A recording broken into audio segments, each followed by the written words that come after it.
Welcome to my YouTube channel Thrill Classes. दोस्तों, जैसा कि स्क्रीन के ऊपर दिखाई दे रहा है, ये क्लास नंबर 6 है। इससे पहले मैंने 5 वीडियो अपलोड कर दिया हूँ और साथ में एक मॉडल सेट जो 100 नंबर का था अकॉर्डिंग टू पीटी एग्ज़ाम के अकॉर्डिंग मैंने अपलोड कर दिया। अगर आपने अब तक उसको नहीं देखा है तो आप उसे जाके देख लें। और अगर मेरे चैनल पे आप नए हैं तो उसे सब्सक्राइब करना ना भूलें, लाइक और कमेंट्स करना ना भूलें और अपने दोस्तों में शेयर करना भी ना भूलें। तो ये सहायक उर्दू अनुवादक का छठा क्लास है। तो चलिए हम लोग स्टार्ट करते हैं। ये आपका एग्ज़ाम का सिलेबस है पीटी एग्ज़ाम के लिए और ये मेंस एग्ज़ाम के लिए। आप लोग ये था क्लास 5 के अंदर जो होमवर्क दिया गया था उसको हम लोग सॉल्व कर लेते हैं। आप लोग अपना मैचिंग कर लीजिएगा। बॉर्न बॉर्न का मतलब हिंदी में होता है जन्म हुआ या पैदा हुआ उर्दू में, या हुआ या हुई, इस तरीक़ा से हम कह सकते हैं, अर्थ इसका निकाल सकते हैं। गोट मतलब प्राप्त हुआ, हासिल हुआ। वेंट मतलब गया गया, है ना। किल्ड मतलब मारा गया या मारी गई या मारे गए, ठीक है ना। वेंट मतलब गया गई गए। इस तरीक़ा से मैंने वहाँ पे आप लोगों को, ये आपका V2 है तो V2 का सेंस मैंने आप लोगों को निकालने के लिए बताया था कि ना हटा के उसमें आप इस तरीक़ा से चेंज कर सकते हैं। और क्या होता है कि V3 और V2 और V3 जो होता है उसका मीनिंग चेंज भी होता रहता है, ठीक है। लेकिन ज़्यादातर आप उसके अंदर देखिएगा तो वहाँ पे आ ई ए जोड़ के ही बनाया जाता है। उसी तरीक़े से देखिए यहाँ पे रीडिंग, रीडिंग मतलब पढ़ रहा, पढ़ रही, पढ़ रहे, है ना। वही चीज़ उर्दू में हो गया। स्लीपिंग सो रहा, सो रही, सो रहे, सो रहा, सो रही, सो रही, है ना। इटेन मतलब खा चुका, खा चुकी, खा चुके, या खा लिया, खा ली, खा लिए, है ना। इस तरीक़ा से आप इसका सेंस निकाल सकते हैं। ज्वाइंड मतलब शामिल हो गए, शामिल हो गया, इस तरीक़ा से शामिल हो गए, है ना। सौ मतलब देखा, देखी, देखे, है ना, देखा, देखी, देखे। उसका टॉक मतलब बात, है ना, बात करता, करती, करते, है ना, बात करता, करती, करते। ये 3 तरह का सेंस निकालना है अगर V1 रहे तो। वासेस मतलब धोता, धोती, धोते, है ना। मैंने बताया था आप लोगों को V1 V2 V3 पहचानने के लिए। अगर आपने उसे नहीं देखा तो क्लास 5 जाके आप देख लीजिए, उसमें सारा चीज़ मैं बता दिया हूँ, ठीक है। चलिए दूसरा ये यहाँ पे सवाल था जो कहा गया था सहरसा कौन सी कलमा है। तो वहाँ पे कलमा की 3 किस्में मैंने बताया था, एक इसम, दूसरा फेल, तीसरा हर्फ, है ना। तो ये जो आपका इसम का मतलब नाम होता है, तो यहाँ पे आपका जो है सहरसा नाम है इसलिए ये इसम हो गया। मगर कौन सी कलमा है, तो मगर आप देखिए इसका कोई अर्थ नहीं है, ये हर्फ और इसम को मिलाने का काम कर रहा है, इसलिए हर्फ और हर्फ की जमा जो हरूफ होती है तो दोनों आपका ये यहाँ पे सही होगा, ठीक है। चलिए अब बगैर किसी देरी का हम लोग स्टार्ट करते हैं कि आज का क्लास। सबसे पहले मैंने यहाँ पे जीके का प्रश्न लिया है और जीके का मैंने 5 क्वेश्चन लिया और 5 क्वेश्चन को मैंने ऑप्शन के जरिया आपको ऑप्शन के जरिया मैंने 5 क्वेश्चन को 20 क्वेश्चन बना दिया है, ठीक है। यानी कि मैं आपको सिर्फ आंसर नहीं बताऊंगा बल्कि उसके साथ जो आपका जो ऑप्शन है उस ऑप्शन को भी मैं आप लोगों के सामने बताऊंगा, ठीक है। तो चलिए यहाँ पे सबसे पहला पूछा गया है यरूशलेम जो है किसकी राजधानी है। तो यरूशलेम के बारे में बताना है, यरूशलेम किसकी राजधानी है। मैंने जो 100 नंबर का टेस्ट लिया था उसके अंदर भी पूछा गया था, ठीक है, इसी से रिलेटेड सवाल, लेकिन मैंने क्वेश्चन को पलट दिया है। तो आप अगर अच्छे से देखे होंगे, उस वीडियो को देखे होंगे, आपको याद होगा तो आप इसका सही जवाब दे पाइएगा। यरूशलेम किसकी राजधानी है, तो यरूशलेम जो राजधानी है वो किसकी है, इजराइल की राजधानी है। कहाँ की है, इजराइल की राजधानी है। अब यहाँ पे हम बात करते हैं कि तुर्की की राजधानी कहाँ होगी। तो एक सवाल आपका ये हो गया है ना कि यरूशलेम जो है इजराइल की राजधानी है। तुर्की का जो आपका ये आ गया राजधानी, तो तुर्की का राजधानी जो होता है अंकारा होता है। क्या होता था, अंकारा होता है। क्या होता है, अंकारा, अंकारा, अंकड़ा, अंकारा, ठीक है। उसके बाद देखिए यूक्रेन, यूक्रेन की राजधानी की बात करें तो कैबी होती है। क्या होता है, कीवी, है ना, कीवी। यूक्रेन की राजधानी कहाँ हो जाएगी, कीवी हो जाएगी। रूस की राजधानी की अगर हम बात करें तो रूस की राजधानी आपका हो जाएगा मॉस्को। क्या हो जाएगा, मॉस्को, मॉस्को हो जाएगा। तो आप देखिए यहाँ पे एक यरूशलेम की राजधानी मैंने आपके सवाल लेकर आया था और ऑप्शन को भी मैंने क्लियर किया।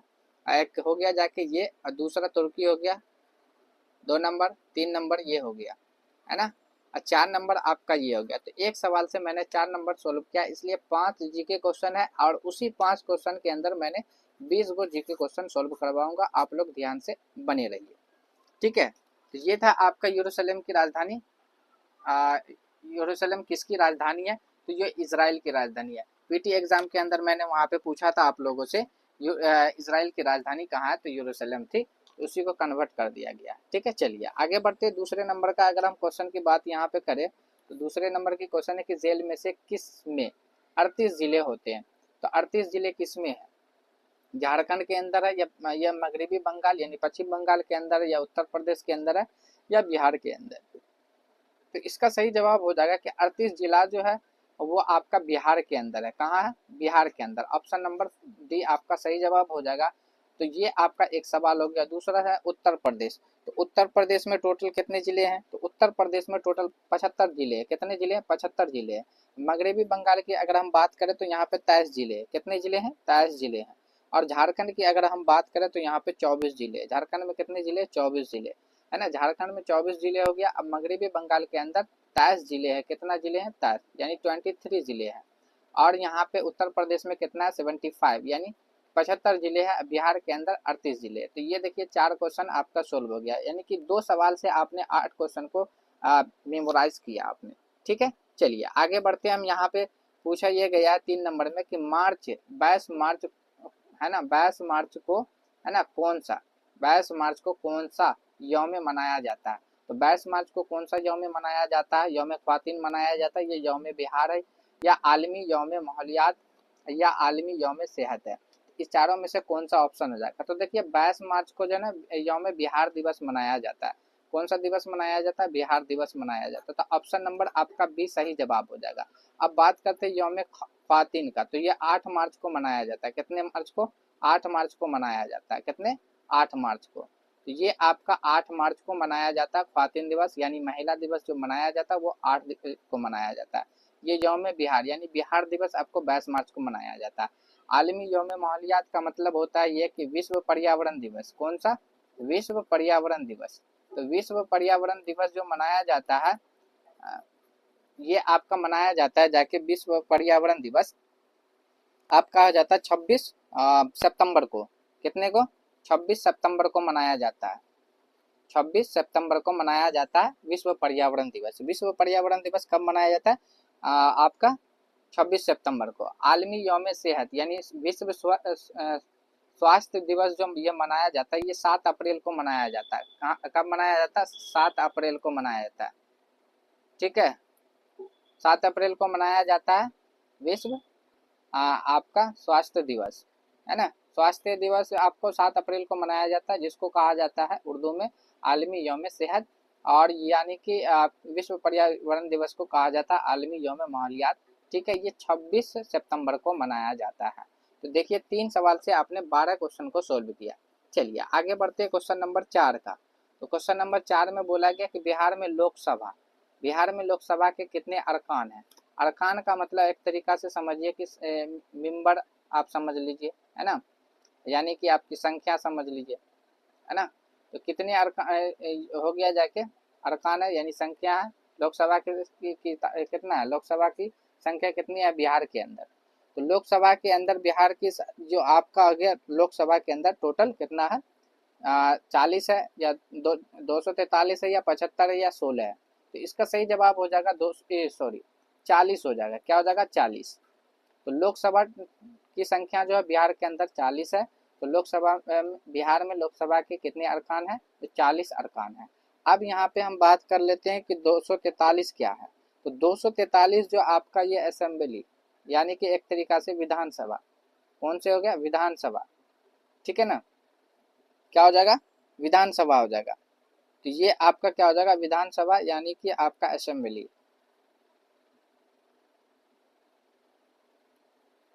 असेंबली यानी विधानसभा, जो आपका आ गया विधानसभा।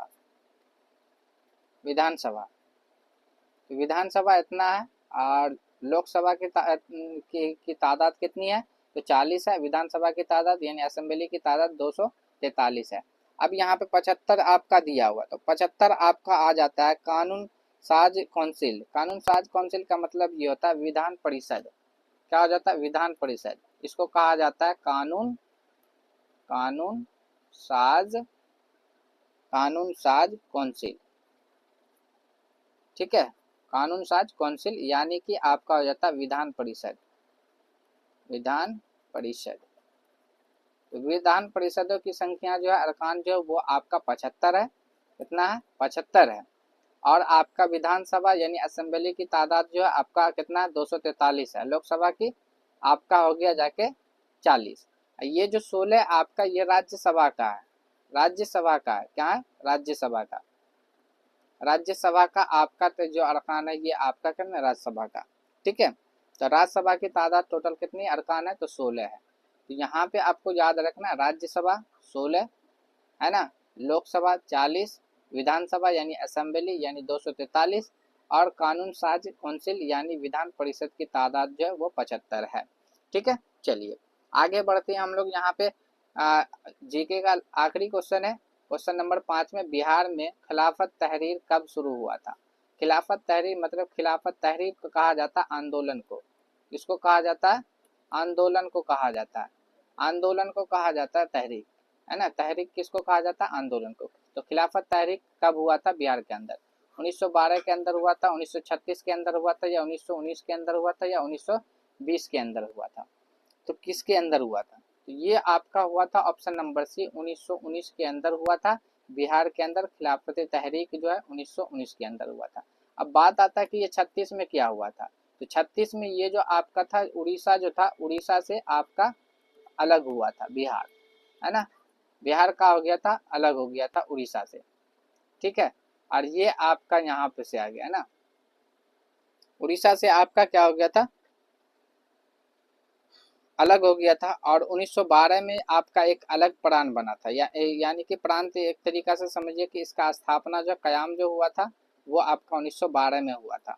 बिहार का जो है ना कयाम कब हुआ था? 1912 के अंदर, यानी कि एक अलग आपका ये क्षेत्र बन गया था, इलाका अपना बना था।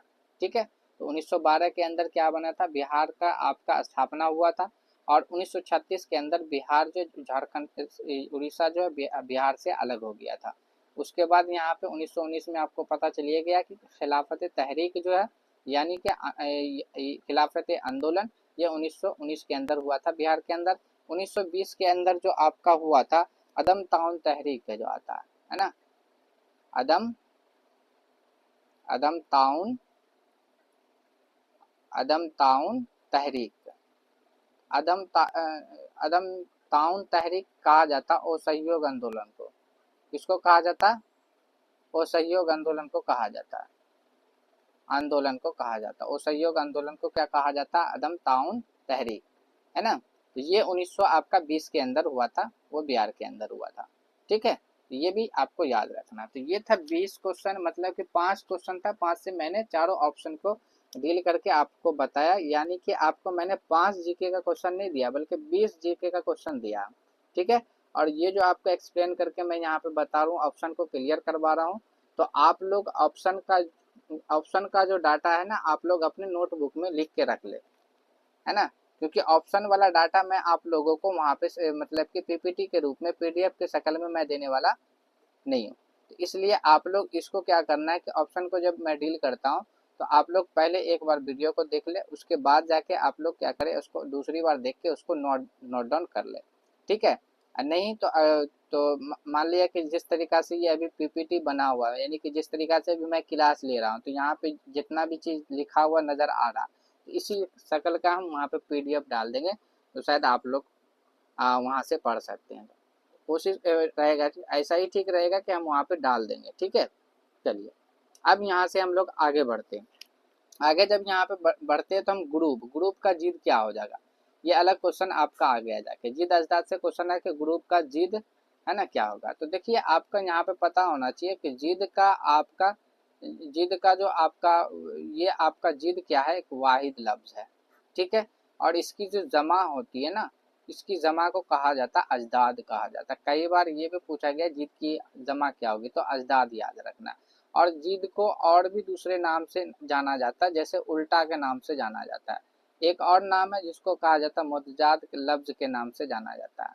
ठीक है, मुतजाद लफ्ज के नाम से भी ये भी जाना जाता है। अब ये सब आता है कि इसको कहा जाता है विपार्थक शब्द, यानी विलोम शब्द भी हम इसको कह सकते हैं। हिंदी में विलोम शब्द कहा जाता है, इंग्लिश में कहा जाता है एंटोनियम शब्द, है ना।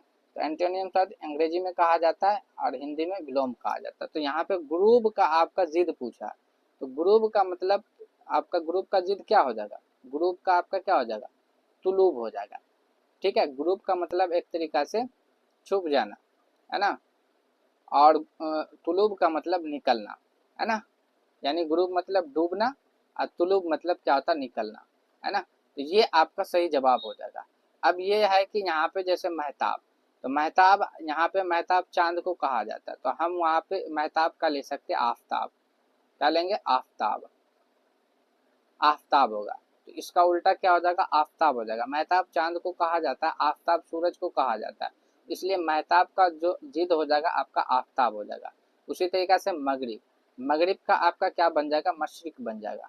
ठीक है, मगरिब का मतलब उत्तर होता है, है ना, ये मगरिब का मतलब आपका पश्चिम हो जाता है, मशरिक का मतलब आपका पूरब हो जाता है। ठीक है, उसके बाद आप देख लिए इफ्तार, इफ्तार का उल्टा अगर देखा जाए यहाँ पे तो रोजा हो जाएगा, क्या हो जाएगा, रोजा, इफ्तार और रोजा, ये याद रखना है। ठीक है, लेकिन यहाँ पे मैंने एक्स्ट्रा भी आप लोगों के लिए जिद अजदाद ले रखा है इसके लिए।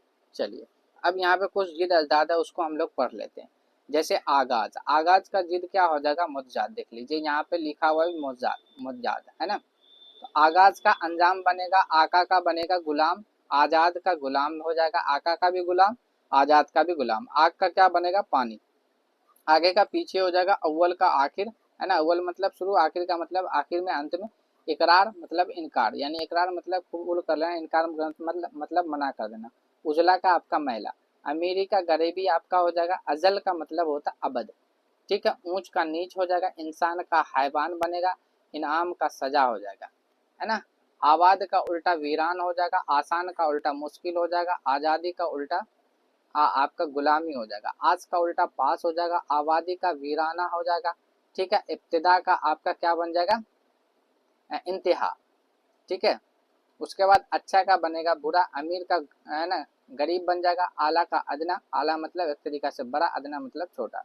ऊपर का उल्टा नीचे हो जाएगा, उस्ताद का हो जाएगा शागिर्द। ठीक है, उस्ताद का क्या बनेगा, शागिर्द बनेगा। अक्सरियत का क्या बनेगा, अकलियत बनेगा, है ना। उतार का क्या बनेगा, चढ़ाव बन जाएगा। ये था आपका जिद अजदाद। इस तरीका से मैं आप लोगों को नेक्स्ट वीडियो के अंदर भी एक सवाल लेके आऊँगा और कुछ वहाँ पे जिद अजदाद भी लेके आऊँगा। चलिए आगे अब हम लोग यहाँ पे बढ़ते हैं। अब यहाँ पे से क्या करना, तो जैसा कि स्क्रीन के ऊपर दिखाई दे रहा है कि तर्जमा करने से पहले चंद बातों पर तवज्जो ज़रूरी, यानी कि आपको यहाँ पे हिंदी से उर्दू और उर्दू से हिंदी तर्जमा आपको सिखाया जाएगा। अब उसके लिए कौन कौन सा स्टेप है उसको हम लोगों को पहले फॉलो करना है और उसी को जहन में रख के हम लोगों को क्या करना है कि ट्रांसलेट भी करना है। तो सबसे पहले जो इक्तबास दिया हुआ, जो पैराग्राफ दिया हुआ, यानी जो भी आपको कंटेंट दिया हुआ है ना, उसका मफहूम मतलब एक तरीका से अर्थ को ठीक ठाक समझ लेना, यानी जो चीज़ वो कह रहा है ना उस पैराग्राफ को पढ़ के समझ लेना कि यहाँ कहना क्या चाह रहा है। दूसरा है कि फिर एक बार लफ्ज पर गौर करके तर्जमा की कोशिश करें। ठीक है, अब क्या करें, फिर एक एक लफ्ज पर, क्या बोल रहा है, एक एक लफ्ज पे, यानी कि अगर यहाँ पे लिखा हुआ है, यहाँ पे अगर हमने लिख दिया अहमद का भाई, इसमें लफ्ज, एक लफ्ज, दो लफ्ज, तीन लफ्ज, तो हर लफ्ज पे आपको गौर करना है। ठीक है, पहला पॉइंट क्या था कि इक्तबास को पढ़ना है, तो पढ़ना है तो उसको समझना है ठीक ठाक से। दूसरा क्या बोला गया है, एक एक लफ्ज पर गौर करके तर्जमा की कोशिश करना है। ठीक है, उसके बाद है तीसरा पॉइंट यहाँ पे कि जिन्स का ख्याल रखना है, यानी कि आपको मुज़क्कर और मुअन्नस का ख्याल रखना है, यानी कि आपका का, है ना, के और की का आपको ख्याल रखना है। ये इसका आप लोगों को ख्याल रखना है, का, के, की, ये तीन गो चीज़ का आपका ख्याल रखना, यही से आपका जिन्स जाहिर होता है। इसको ख्याल रखना, क्योंकि बहुत से ऐसे लफ्ज़ है जो उर्दू में मुज़क्कर है लेकिन जब हिंदी में जाते तो वो मुअन्नस बन जाती है, और जो हिंदी में मुअन्नस है, अगर मान लीजिए बहुत से ऐसे लफ्ज़ है जो उर्दू के अंदर, उर्दू ज़बान के अंदर जब जाएंगे तो वहाँ पे क्या होता है कि वो मुज़क्कर बन जाता है। तो इसी के लिए यहाँ पे आपको क्या करना है, जिन्स का ख्याल रखना है। अगला चीज, लास्ट पॉइंट है यहाँ पे कि तर्जमे के दौरान कोई ऐसा लफ्ज आ सकता है, यानी तर्जमा जब हम करने के लिए जाएंगे, उसको चेंज करने के लिए जाएंगे, तो कुछ लफ्ज ऐसा भी आ सकता है जिसका माने आपको मालूम जिसका माने आपको नहीं मालूम हो, आपको मालूम ही नहीं होगा कि हाँ ये क्या चीज है, ठीक है ना। तो ऐसे कंडीशन में आपको क्या करना है कि तो इस लफ्ज को ज्यों का त्यों लिख देना है। अगर मान लीजिए कि हमको अहमद के बारे में नहीं पता है कि अहमद क्या है, तो जैसे लिखा हुआ अहमद है तो हमको भी क्या करना, अहमद वैसे ही लिख देना। इसका अर्थ अगर हमको समझ में नहीं आया तो हम का लिखा हुआ तो का ही लिख देंगे, भाई लिखा हुआ तो हम यहाँ पे क्या करेंगे, भाई ही लिख देंगे। यही चीज यहाँ पे 4 पॉइंट कह रहा है। तो आई थिंक ये चारों पॉइंट आपको समझ में आ गया होगा कि तर्जमा करने के लिए जब जाएंगे तो हम लोगों को करना क्या क्या है।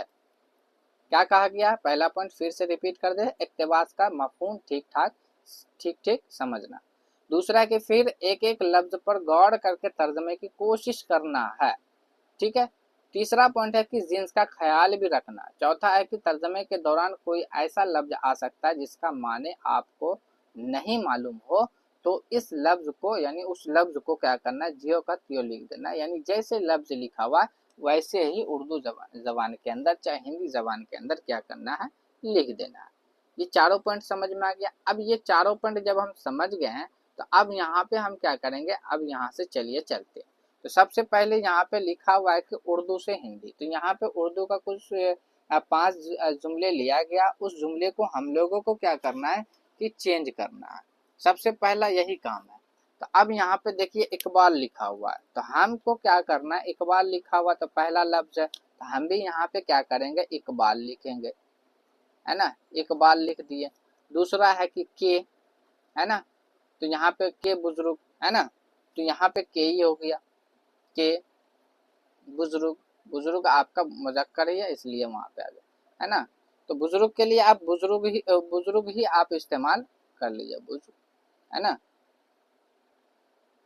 बुजुर्ग, ठीक है। इकबाल के बुजुर्ग क्या थे, ब्राह्मण थे, क्या थे, ब्राह्मण थे। तो अब यहाँ पे हमको क्या करना है, ब्राह्मण लिखना है ना, ब्राह्मण,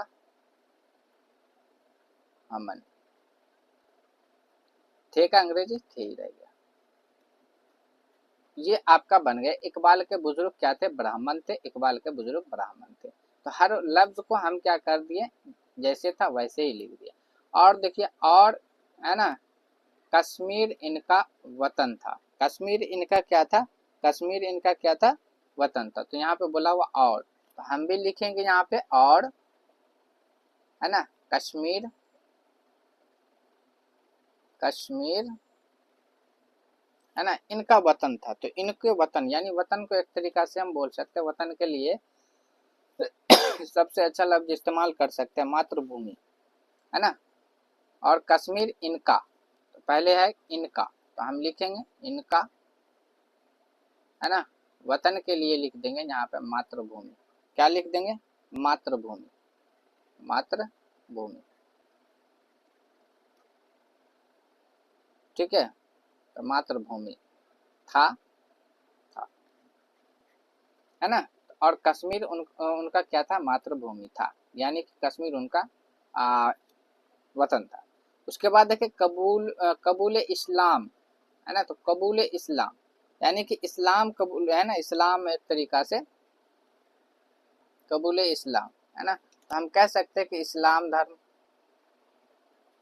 इस्लाम धर्म, है ना, अपनाने के बाद, अपनाने अपनाने के बाद, है ना।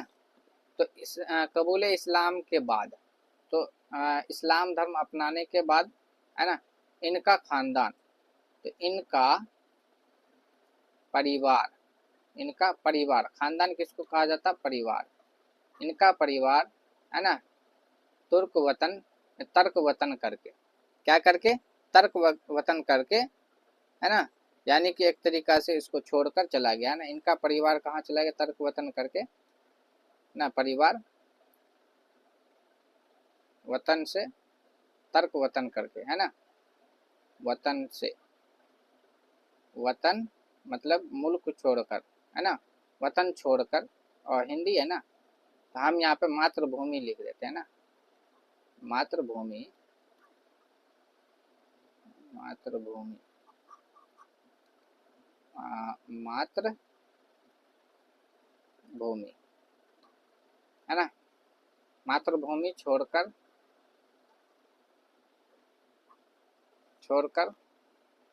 है ना, सियालकोट चला गया। कहाँ चला गया? सियालकोट, सियालकोट में आबाद हो गया। तो सियालकोट में क्या हो गया? सियालकोट में बस गया, सियालकोट में बस गया। ठीक है, आबाद हो गया यानी बस गया। अब यहाँ पे अगला है कि यहीं पर है ना, क्या बोला गया यहीं पर, है ना, लिखिए आप भी यहाँ पे, यहीं पर है ना, नवंबर, यहीं पर नवंबर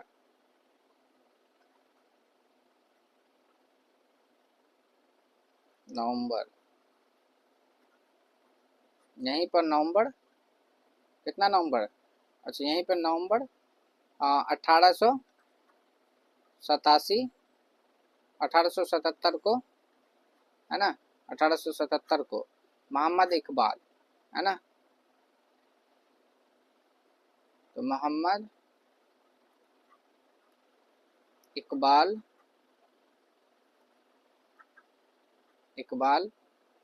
है ना, वलादत कहा जाता है कि, है ना, जन्म इकबाल का, है ना। अब देखिए वलादत आपका क्या है, आपका यहाँ पे मुअन्नस है, ठीक है। और यहाँ पे इकबाल जन्म आपका क्या है?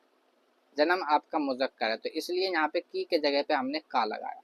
तो यहीं पर नवंबर 1877 को मोहम्मद इकबाल का जन्म हुआ, है ना। तो अब ये भी चेंज होगा ना, इसकी वजह से, जीन्स की वजह से चेंज हो गया जाके। तो यहाँ पे क्या बोलेंगे हम कि यहीं पर नवंबर 1877 को मोहम्मद इकबाल का जन्म हुआ। तो ये इस तरीका से आपको क्या करना है, ट्रांसलेट करना है। आगे हम लोग बात करते हैं, और भी है। चलिए, इनके वालिद का नाम, है ना, तो इनके है ना, वालिद का नाम, तो वालिद कहा जाता पिता, इनके पिता का नाम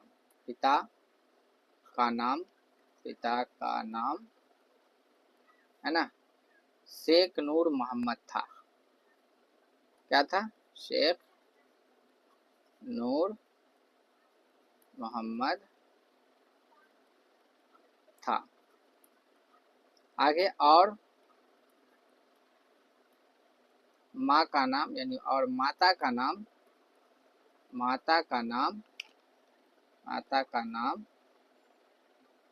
और माता का नाम क्या था? माता का नाम इमामी है ना, बीबी, इमामी बीबी था, है ना। तो इनके पिता का नाम क्या था? शेख नूर मोहम्मद था। और माता का क्या नाम था? माता का नाम इमामी बीबी था। ठीक है, चलिए आगे, आखिरी है यहाँ पे, यह दोनों बहुत तालीम याफ्ता तो नहीं थे। यह दोनों है ना, हम लिख सकते हैं दोनों बहुत, है ना, तालीम याफ्ता, है ना। तो तालीम याफ्ता को हम लोग क्या बोल सकते हैं? पढ़े लिखे इस्तेमाल आराम से कर सकते हैं ना। बहुत तालीम याफ्ता मतलब ये दोनों बहुत पढ़े लिखे, है ना, नहीं थे मगर, यानी है ना, लेकिन इन्होंने क्या किया? इन्होंने अपने बेटे, है ना, की तरबियत, बेटे के देखभाल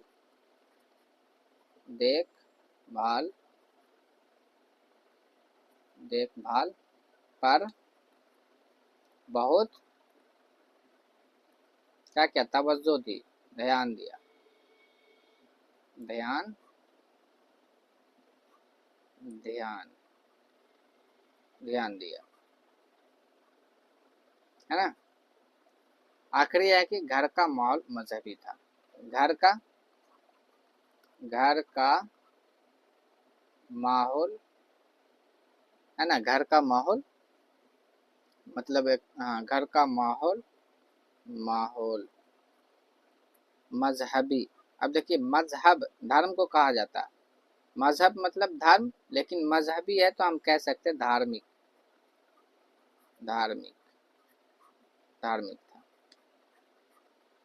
तो ये आपका इस तरीका से आपको क्या करना है, हिंदी से उर्दू, उर्दू से हिंदी को ट्रांसलेट करना है। ठीक, चलिए अब आगे बढ़ते हैं हम लोग। अब यहाँ पे से वाहिद जमा का सवाल आ रहा है ना।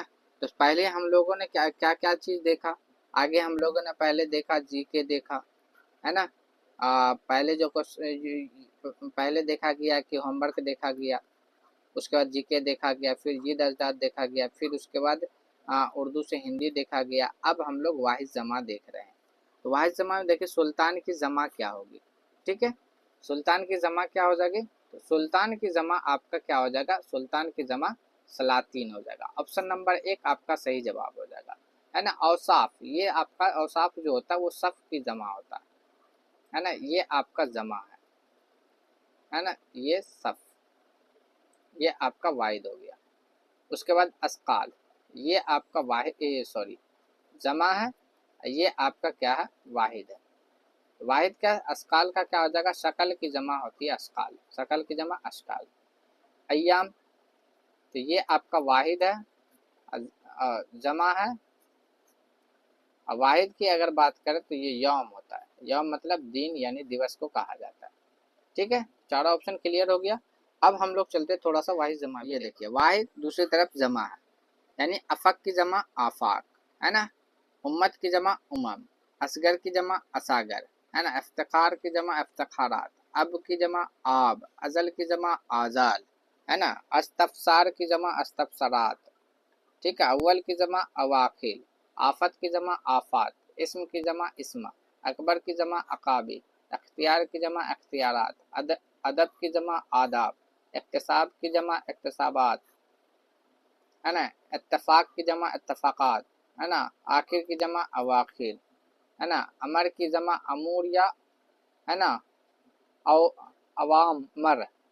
अलम की जमा, अलम की जमा आलाम, असर की जमा आसार या असरात, है ना। अम्बिया की जमा इम्तियाज की जमा इम्तियाजात, है ना। अजनबी की जमा अजानी, आला की जमा आलात, अदीब की जमा अदबा, अहल की जमा अहलियात। ठीक है, तो ये था आपका वाहिद जमा। चलिए आगे हम लोग देख लेते हैं यहाँ पे। अब आपका आ रहा है यहाँ पे से हिंदी से उर्दू बनाने के लिए।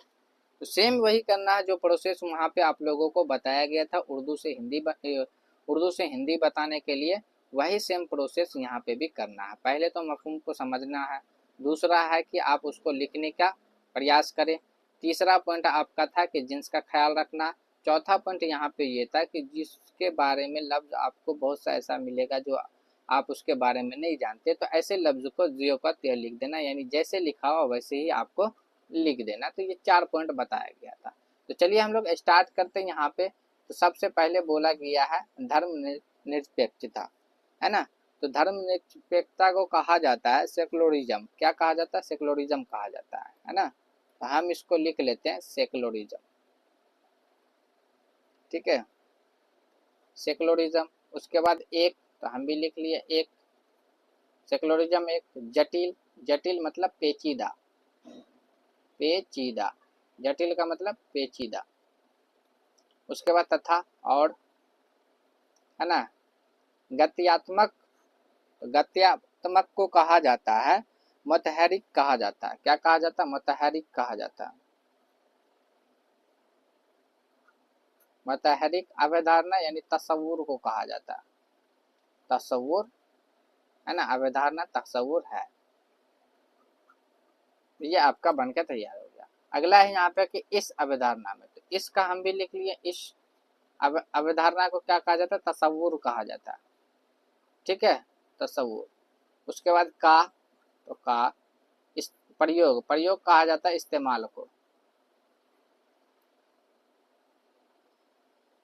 इस्तेमाल। उसके बाद सर्वप्रथम यानी सबसे पहले, सबसे पहले, सर्वप्रथम मतलब सबसे पहले, यूरोप में, यूरोप है ना, में किया गया, किया गया, है ना। इस तस्वुर का इस्तेमाल सबसे पहले यूरोप में किया गया, ये आपका हो गया जाके। यह एक ऐसी विचारधारा है, तो यह का हो गया, यह एक, है ना, ऐसी, यानी यह एक ऐसा।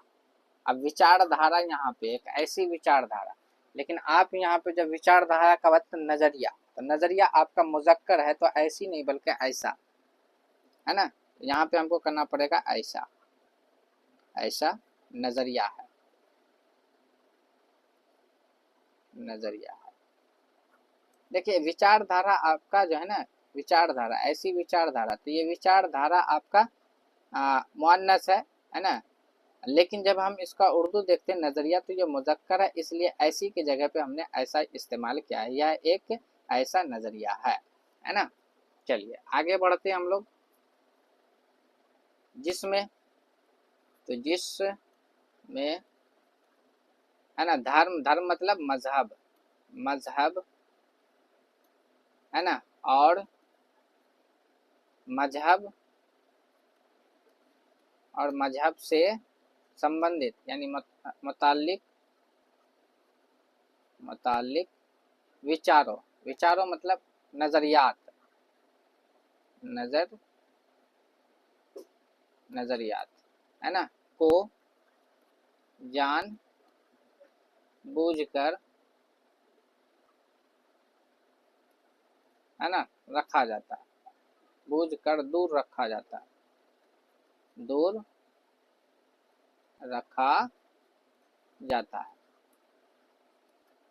ठीक है, आगे देखिए, अर्थात यानी, अर्थात यानी, है ना, तटस्थ रखा जाता है, यानी कि एक तरीका से गैर क्या बोलते हैं उसको, गैर जानदार जो होता है ना, तो हम बोल सकते हैं, तो इसके लिए इस्तेमाल हम कर सकते हैं गैर जानदार, गैर गैर जानदार रखा जाता है। ठीक है, चलिए, तो ये आपका है पांच को, यहाँ पे ये था हिंदी से उर्दू का भी, उर्दू से हिंदी भी, आपको पांच को सेंटेंस लिया गया था, जो मैंने यहाँ पे आपको बता दिया। आप लोग को इसी तरीका से आप लोगों को प्रैक्टिस करना, टेस्ट पेपर आएगा, टेस्ट भी आप लोगों को लगाना है। ठीक है, चलिए आगे यहाँ पे अब मुजक्कर मुअन्नस के बारे में बात हो रही है, तो हर चीज को लिया जा रहा है जो अकॉर्डिंग टू पीटी एग्जाम के अकॉर्डिंग यहाँ पे क्वेश्चन को सेटअप किया गया, और उसको आप लोगों के सामने लाया जा रहा है कि जेल में से कौन लफ्ज मुअन्नस है, कौन सा लफ्ज मुअन्नस है, उसके बारे में पूछा जा रहा है। ठीक है, तो मुअन्नस लफ्ज यानी कि एक तरीका से मादा जात के लिए इस्तेमाल होता है। तब यहाँ पे एक उर्दू है, फारसी है, कुरान मजीद है, अंजील है। ठीक है, चलिए इसका सही जवाब क्या हो जाएगा, तो इसका सही जवाब हो जाएगा ऑप्शन नंबर, यानी कि कुरान मजीद आपका सही हो जाएगा। ठीक है, अब देखिए यहाँ पे कि जितनी भी जबान है ना, जबान जितनी भी है, नंबर एक पहली पॉइंट तो ये कि जितनी भी जबान है ना, सारा का सारा आपका मुअन्नस है। क्या है, मुअन्नस है, मुअन्नस है, जितनी भी जबान है मुअन्नस है। उसके बाद किताबों के नाम भी क्या है, मुअन्नस है ना। और उस ये जबानों के नाम हो गया, किताबों के नाम, नमाजों के नाम भी आप ले, है ना, नमाजों, नमाजों के नाम भी आपका क्या, मुअन्नस है। लेकिन ये आपका जो है ना एक, यानी कि आपका ये एक्सेप्शन के तौर पे कुरान मजीद जो है ये मुजक्कर है। क्या है, मुजक्कर है। ऑप्शन नंबर आपका सी आपका सही जवाब हो जाएगा। ठीक है, यही चीज यहाँ पे भी लिखा हुआ, तमाम जबानों, किताबों, नमाजों के नाम मुअन्नस बोले जाते हैं, मगर कुरान मजीद जो है, कुरान मजीद क्या है, मुस्तस्ना है, यानी कि एक्सेप्शन है, अपवाद जिसको बोला जाता है ना। अंग्रेजी में एक्सेप्शन कहा जाता है, हिंदी में अपवाद बोला जाता है। ठीक है, चलिए ये आपका लास्ट एक आपका ग्रामर से लिया गया। मैंने यहाँ पे आप लोगों को इस तरीका से फ्रेम करके यहाँ पे दिया हूँ क्वेश्चन, जैसे कि जीके का क्वेश्चन लेके आया गया, फिर जीके के बाद आप लोगों को जिद अजदाद इम्पोर्टेंट था, वो डाला गया। वाहिद जमा वो भी इम्पोर्टेंट था, वो डाल दिया गया। उसके बाद जाके हिंदी से उर्दू से हिंदी ट्रांसलेशन का था, वो इम्पोर्टेंट डाल दिया गया। इंग्लिश से उर्दू ये भी इम्पोर्टेंट था, वो भी आप लोगों को डाल दिया गया। उसके बाद आपका जीन्स का आता है, जीन्स का भी मैंने एक पर्सन लेके एक उनका कायदा जो था वो मैंने आपको बता दिया। अब लेकिन साथ में आपको क्या करना, कवायद का और भी पार्ट पढ़ना है, यानी इल्म सर्फ के अंदर का हिस्सा हम लोगों को पढ़ना है ना। फिर हम लोग इल्म नहू के ऊपर भी चलेंगे, लेकिन अभी हम लोग अभी जो चल रहा है हम लोग इल्म सर्फ के ऊपर ही चल रहे हैं, ठीक है। फिर आपका उसी में आपका रहेगा वर्ड मीनिंग, आपको होमवर्क के तौर पे दिया जाएगा और सोल्व करना, नेक्स्ट क्लास के अंदर उसको सोल्व करना है। तो ये आपका लास्ट आपका ये है सवाल है। उसके बाद आप लोगों को ये होमवर्क रहेगा, फिर क्लास एंड किया जाएगा। अब देखिए जेल में से मजदर की मिसाल देना, तो इसमें से मजदर की मिसाल कौन है? आना है, आओ, कलम, आसमान। अब देखिए यहाँ पे मजदर क्या होता है, तो यहाँ पे मजदर आपका सही ऑप्शन हो जाएगा, ऑप्शन नंबर 1 आपका सही जवाब हो जाएगा। आना जो आपका मजदर है। अब सवाल ये आता है कि सर मजदर होता क्या है? तो देखिए बनावट के लिहाज से जो होता है ना, बनावट के लिहाज से देखा जाए तो ये इसम जो होता है, इसम के 3 किस्में होते हैं। कितने होते हैं? 3 किस्में। तो एक का नाम होता है जामिद, दूसरे का नाम होता है जाके मजदर, ठीक है, और तीसरे का नाम क्या होता है? मस्तक होता है,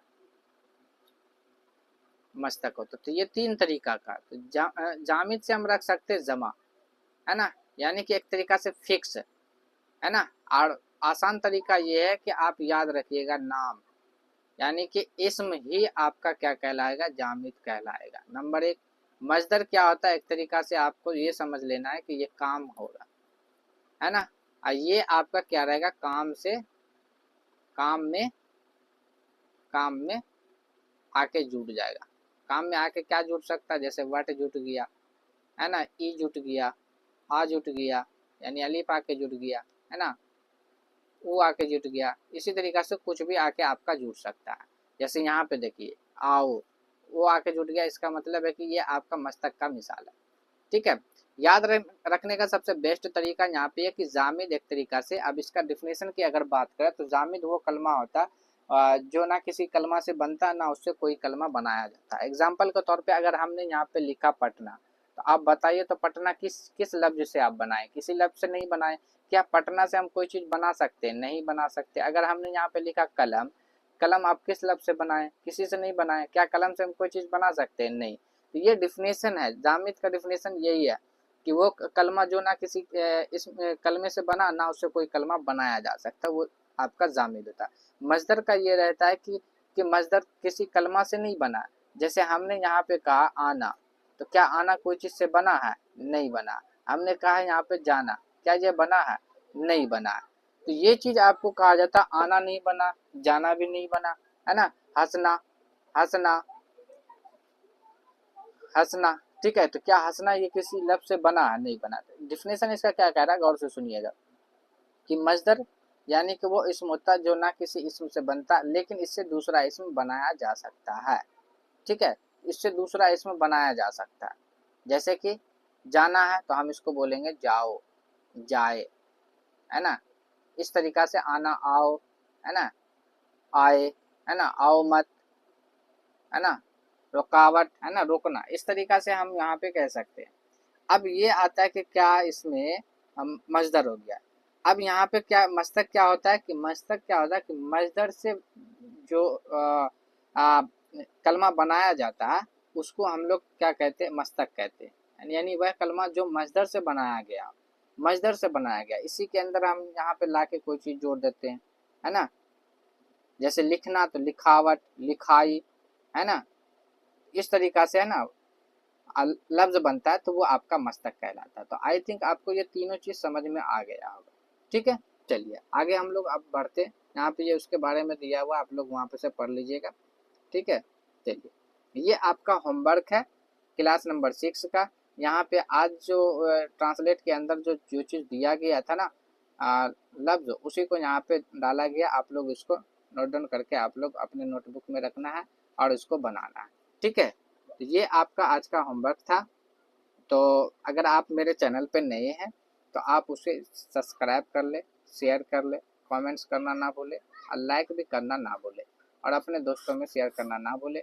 ठीक है, तो चलिए, और अगर आपको इसका क्लास का पीडीएफ चाहिए, डिस्क्रिप्शन के अंदर में आप जाइएगा, वहाँ पे व्हाट्सअप ग्रुप नंबर आपका दिया हुआ है, ग्रुप का लिंक है, वहाँ पे क्लिक करके आप व्हाट्सअप से जुड़ सकते हैं। टेलीग्राम लिंक है, आप वहाँ से जुड़ सकते हैं, पीडीएफ प्राप्त कर सकते हैं, है ना। पीडीएफ में कोई पैसा वैसा नहीं लग रहा है, आप लोग बिल्कुल फ्री में आप लोग वहाँ से ले सकते हैं। हर क्लास का आपको पीडीएफ दिया जाएगा, बेजाबते टेस्ट बनेगा, टेस्ट भी आप लोगों को दिया जाएगा। ठीक है, चलिए आज के लिए बस इतना ही, फिर मिलते हैं हम लोग अगली वीडियो में।